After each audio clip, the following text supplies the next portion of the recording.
So here we have our Sicarian Ruststalker Princeps. Whenever we have an HQ like this, we want to go ahead and get a light color on the inside of the cloak.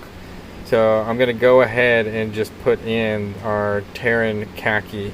That's what we're using for our tans for the cloth on the army. So I'm going to dilute this in the airbrush and spray that up in there before I do my red.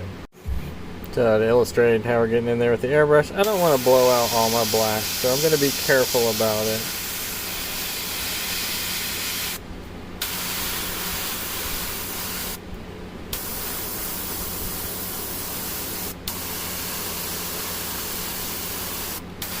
And anything that gets on this through the process, we can hand paint back on much easier now that we got our base color sort of blocked in.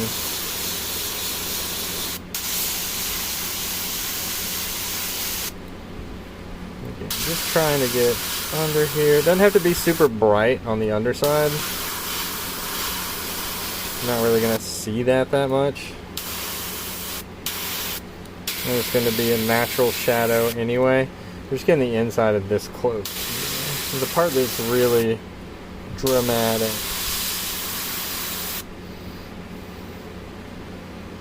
Awesome. Taking a few drops of my black surface primer just to hit. Still got some tan in there. There we go. Hit there, hit the base. And you see I didn't hit anything on the inside of my cloak, so I'm fine there. I'm just getting any of that little overages. Cool. And then on the backpack, he's got this little sword here.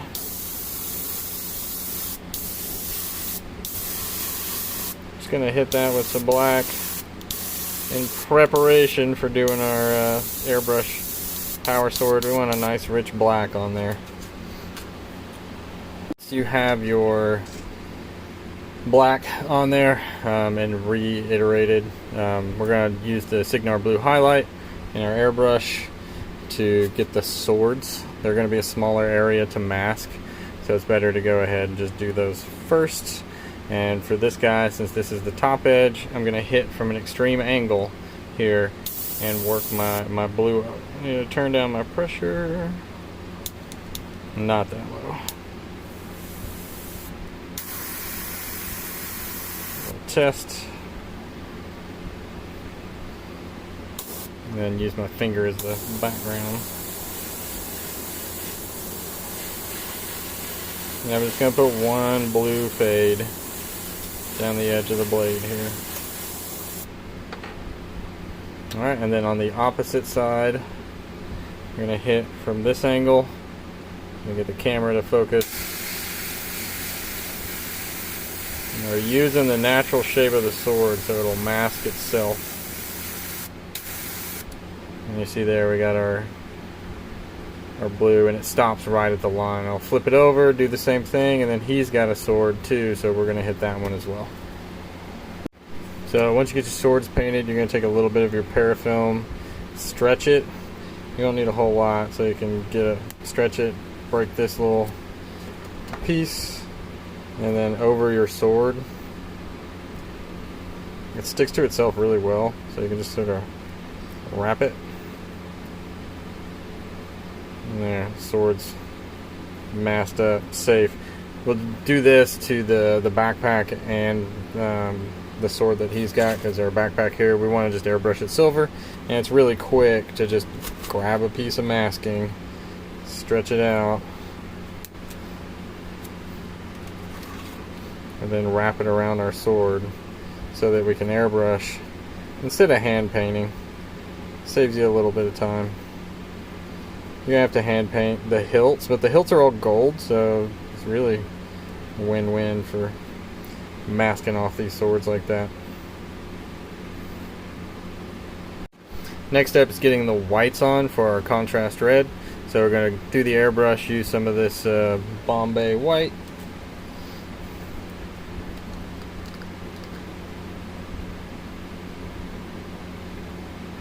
Don't need a whole lot.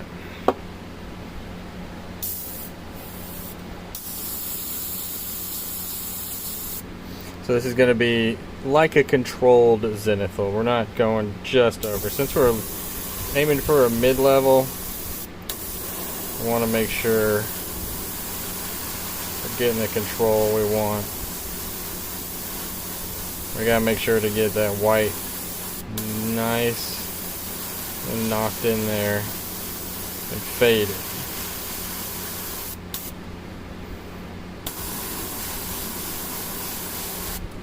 Might turn up my pressure a little bit. Dry tipping slightly. Where a little bit of that speckle's coming from. That's okay. That contrast red will really knock that out. Top of the hood, we'll go more toward the front for our brightness.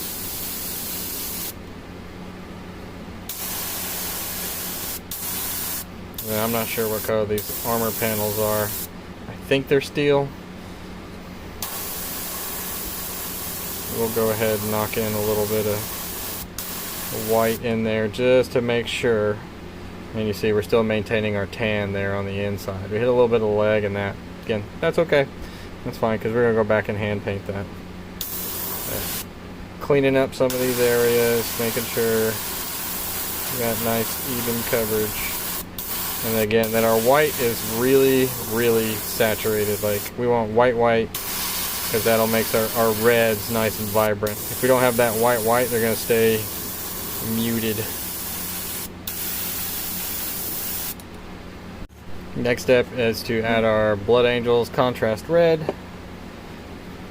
And we'll be going over the whole figure. Even in the shadows this time, because our blacks that are in there will maintain our red. I'm going to turn my pressure up just a little bit. There we go. We're going for even coverage with this guy. You see how my darks are maintaining my shadows there? Even though the red's going over it. And then in the white areas, the red's nice and vibrant. I'm not concerned about red getting down in here right now, but it's staying pretty separated. So, right now the importance is making sure we have red coverage. We only did that airbrush layer, that tan, so that we wouldn't have to go in and hand paint all those areas underneath too much. We're still going to have to a little bit, but right now I just want to get my reds nice and vibrant. And you see there's a little bit of red that's building up in there. Again, way easier to paint over than having a black undercoat in there.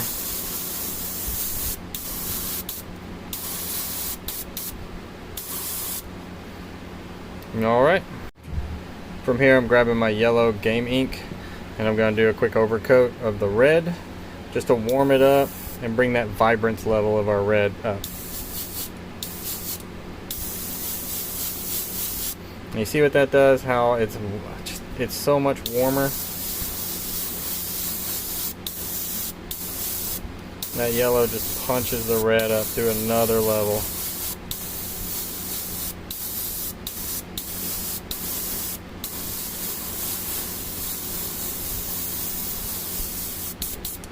Alright, and that's it. From here I'm going to take some of my metal color. This is the stuff for airbrushing. It's really nice.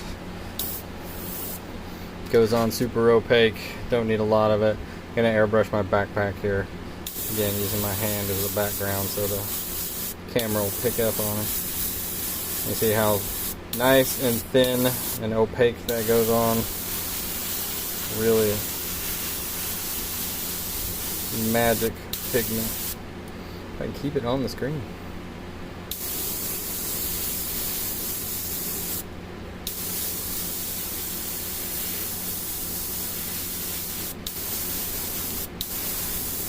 The complexity of airbrushing an object and keeping it on the camera.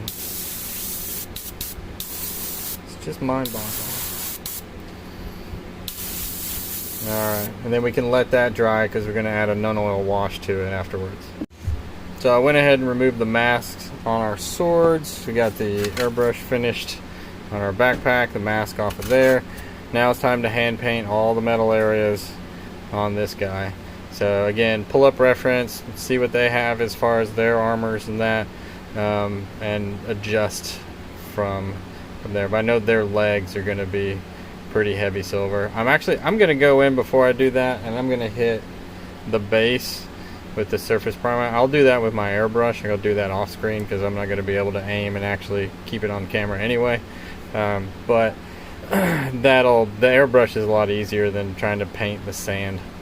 One thing I forgot to mention before you put on your silvers, make sure you hit your model with a matte varnish. That way you don't get any tiding with your silver. When you're airbrushing, it can create a almost fibrous feel to the model, and some of the less viscous paints that flow really well will find their way into those cracked crevices and cause what we call tiding, or like a little pool of paint will just push its way across the model. So varnish, let that cure, then you can go on and you can paint all your silvers. You can see here that from the reference, I saw that the armor, shoulder pads, and things like that were still red. Don't worry about overages because we're going to go back and paint black in these areas. And then here, kind of missed a little bit of area with the airbrush, but I'll go in, hand paint, touch up. We're also going to add a black wash to everything. That black wash will go for the reds on the edges. For the silvers, just broad coverage. So even down here in the armor plates and that, we're going to add our nun oil, and we're going to do that for the backpack as well. I went ahead and hand painted some of the areas that didn't get hit with the airbrush, like the sword and that. This is going to be gold up here, so we're not worrying about that area. So go ahead, apply your black washes, and then we'll move on to the next. Alright, so we're going to go in and clean up his cloak now that the wash is done. We're going to go in there, get a little bit of that before we paint the black on his shorts. You can see here we put in some black wash under the panels. We did some lining around here. It's not an overall wash, it's just following the contour of that silver so that it really makes the panel sort of pop. Same thing here. You want to make sure you get it nice and dark beside these little elements that are hanging off. We're going to again paint these pants black, and then this is going to be black through here, and then the sleeves are black, and then we'll do a little bit of airbrush highlight on those areas, and then if you're not comfortable with that, you can use a brush to hit those highlights on the pants and sleeves.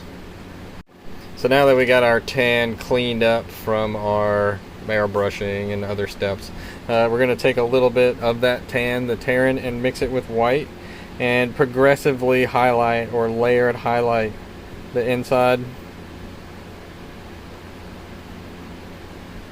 So I can take this, and anywhere I have folds or things like that, I'm just going to add a layered highlight.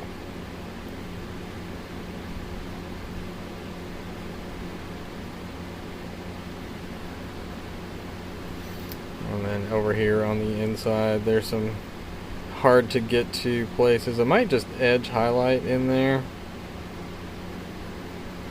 Just hit that edge just to clean it up, and then come around on this side and hit with the edge highlight so it drags it around. And I'll have to clean up this intersection here on the bottom of the cloak. Take some black and then just clean that up. Or you can paint it tan.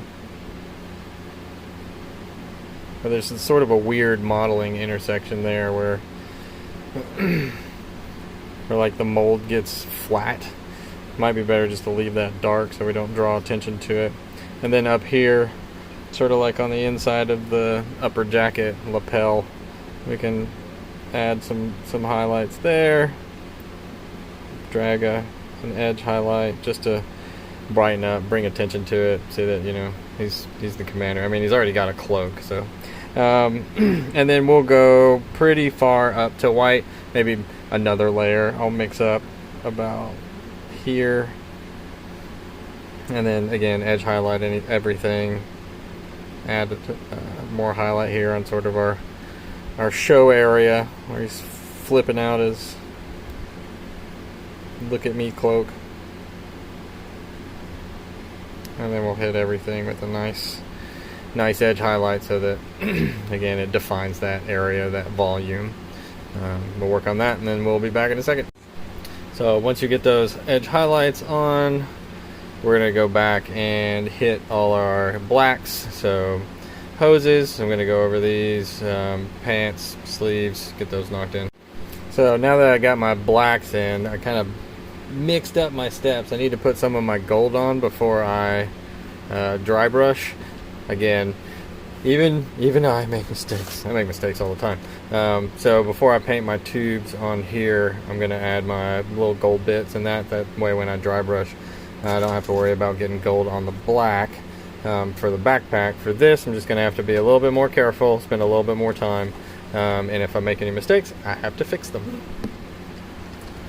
So now that we got our gold on there, we're going to use the Reichland Flesh Shade on all those objects. So we did the hilts of the swords, the little sensor, the cog, and I think it was that. Yeah. So we did the trim on this guy. So he's got trim all around him. And then his sword, and then one of the little breather pieces here. While I'm waiting for my Reichland Flesh Shade to dry, I'm going to do some edge highlights. I think I still got some on my palette that is active. Not really.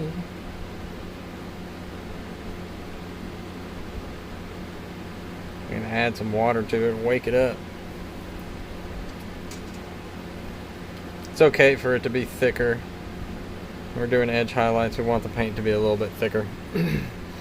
So I come in here and hit the back edge of my cloak. I'm gonna have to mix up some more of this stuff.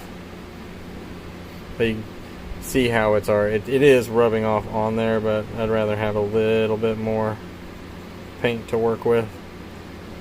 So we'll do our edge highlights and then we'll move on to doing a dry brush of the metallics. Got our edge highlights in. You can see around here on the armor, top of the cloak there, and then along the side, and picked out like a few areas like on the back of the neck and back of the hood. Now we can do our dry brush. Grab a dry brush, your dry brush, and we're just going to hit any of the areas that had the sepia on it. And then some of these areas here, just pick a point and hit that, and we can brighten up our silvers as well. Be very careful along the sword. You don't want to get silvers into your fade. Be real gentle with it, and it'll pick up on those 90-degree angles. And hit down here, of course, on your sensor. Like not a sensor, but a sensor. Like a sensei. But for a robot man from the past, from the future. Same thing on these. So we'll get these dry brushed up and then move on. Alright, so once you got your dry brush done, we're going to go ahead and highlight the blacks. For this, we're using kind of a medium saturated mid value blue mixed down with black. You can use a pre-mixed. A lot of the military colors have that on there, or have those sort of colors, like navy colors and that. And we're going ahead and we're going to highlight up our blacks, the black hoses and the cloth areas. Kind of following the contours and just adding a little bit of brightness, a little bit of blue for our for contrasting colors, and drag them lightly over these ribbed hoses so that it just picks up the ridges. Adds a little bit of a blue tint. We'll get all that done, and then we're gonna detail out these swords. All right, so for our swords here, I'm gonna take a little bit of our base Signar highlight, not mixed with anything, and we'll edge highlight all the way down the swords. This way we'll get a consistent blue that kind of travels along the blade edge, even into the black areas. And then from there we can mix up So if I want to mix up, for instance, on this blade edge here, I'm going to take some of my Ghost Gray, which is this color, Ghost Gray, and then again the blades this color, same color we airbrushed it with. Mix up like a quarter step up in color, so not quite halfway to Ghost Gray. And then make sure we train our bristles a little bit, and then edge highlight further into the brighter areas of the sword.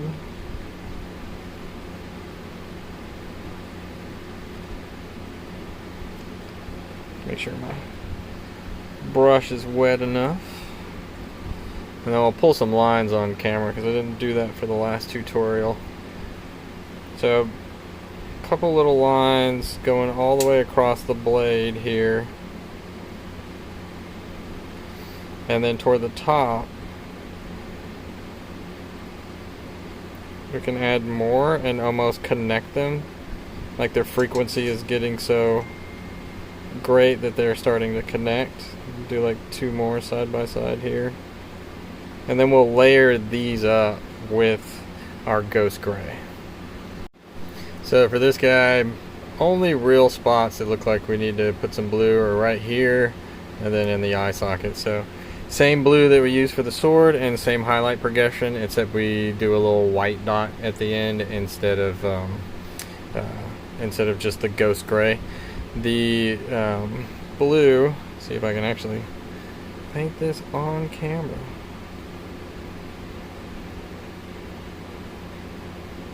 You can hit the edge or the rim of the glass. It'll look like a little bit of OSL. That's okay. Helps you guide your brush down in there.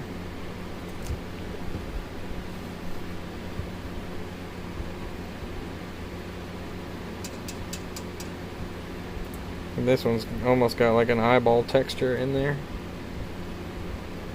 Got a little thing sticking up. And then here is a little lapel flashlight, whatever. And then we take a little bit of this Ghost Gray. And for lenses, for this will be an easy way to illustrate that. We do like a little swoosh on this side, leaving darker blue on the top side, and then we take a little bit of our white, and just on the tip of our brush we'll come in and do a little dot up there in the corner, so that gives you your lens look. Another bit of detail that we're going to do is we're going to pull a line across the edge of the cloak.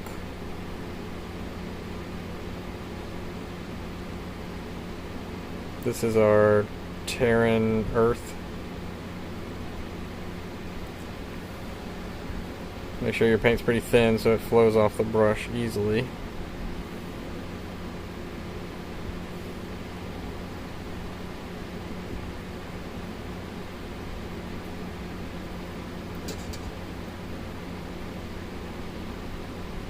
That's kind of our guideline. So now we can add a line. We're going to make this a little bit thicker, and I'm going to show you how to do cog pattern. So for the cog pattern, I will start anywhere.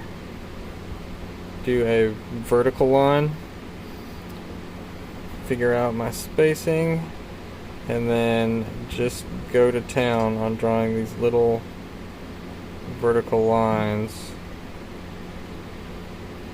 And once you've established some of those vertical lines in there, those little vertical ticks, you just connect the tops.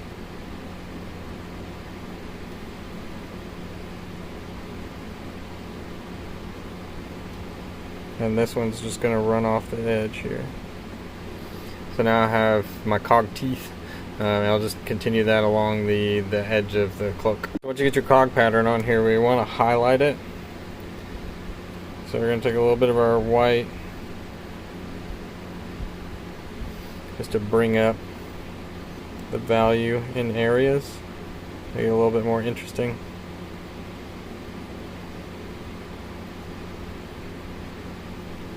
And then we're also gonna edge highlight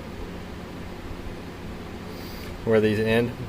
And we'll go up to almost white, not pure white, but that'll add a little bit more difference in the cog pattern. You can also line it if you want in some areas just to add some more interest, but if you don't feel comfortable attempting that, don't. So now that we've gotten the cog pattern on and highlighted, swords are done, we got some good detail areas, eyes and everything like that. We're going to go ahead, scrape this paint off with an X-Acto, glue the backpack on, scrape the corresponding part off on the actual backpack, and then dry brush our base. For our basing, we have our blue-gray pale. For whatever reason they worded it that way. And our small little control dry brush. Let's see over a dirty napkin. Go in and just dry brush around the feet.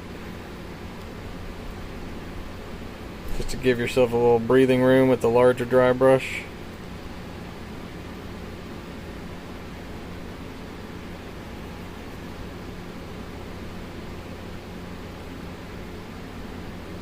And again, using a bluer tone because it helps the red pop just ever so slightly. And then once we're done with that brush, we get our larger brush.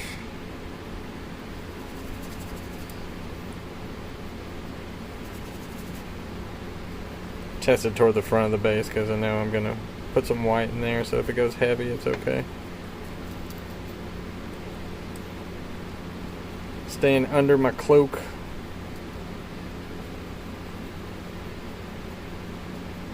Trying to avoid all these delicate little hangy bits.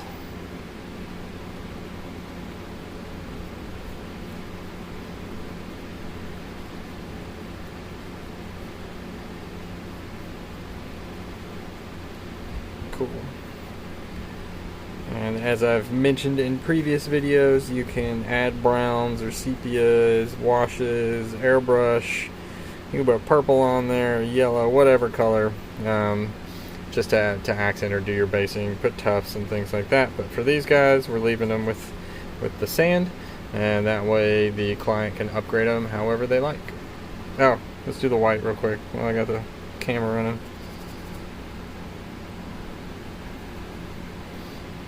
And then brightening up the front of the base again. Bring more attention to the fronts of your model. That's where the action is. But I mean, there's a lot going on in the back of this guy. He's got a ton of little tendrils and things happening. Cool. Now let's go ahead and do the ring here. Grab a crappier, larger synthetic brush. We got some black still on our wet palette. And just go around the outside, because that dry brush or where we're holding it, where primer gets on it, or airbrush, want to make sure we clean up our figure.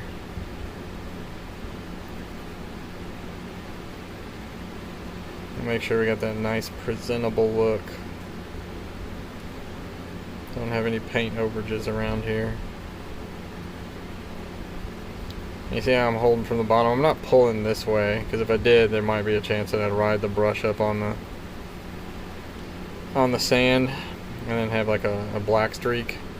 Kind of push the brush up from the bottom and scrub back and forth, and the bristles will behave. They'll stay where they're supposed to. And as soon as that dries, we're going to hit it with our matte varnish, and this will be a finished deliverable figure.